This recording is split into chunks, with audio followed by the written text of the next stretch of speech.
Liverpool, κόμπος Windsor. Είναι ο κόμπος ο οποίος τον έκανε ο Πατσίνο στο Άρωμα Γυναίκας. Είναι ο αγαπημένος του κόμπος όμως, δεν τον έκανε μόνο και μόνο για την ταινία.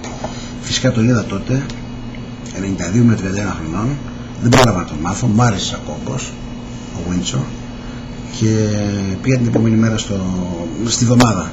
Πήγα στο Βάλα να μου στο αγόρασα μια γραβάτα. Ήταν ο μπαμπάς Βαρδάς, όχι ο νεαρός πια. Ο νεαρός, τέλος πάντων, πολύ πιο μεγάλος από μένα. Αυτό βγαίνει τώρα στα κανάλια. Και του είπα πως ξέρετε τον κόμπο Windsor, είπα σε έναν υπάλληλο, μ' άφησε ο μπαμπάς Βάρδας και λέει πόσο χρονών είσαι, του λέω 31.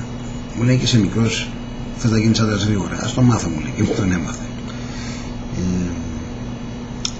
Είδα ότι σχολίασες όλες τις καρδούλες. Πάνω από τις καρδούλες υπάρχει και μια ωραία καρδούλα σε γαλάζιο φόντο, δεν ξέρω αν την είδες αυτή.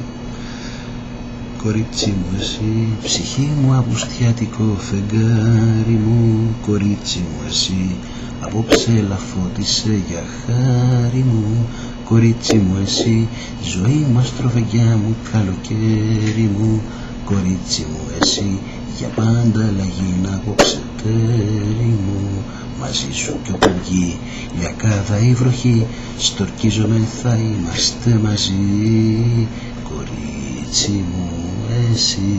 Αφιερωμένο το γουστάει το φεγγάρι για σένα μωράκι μου, φιλάκια.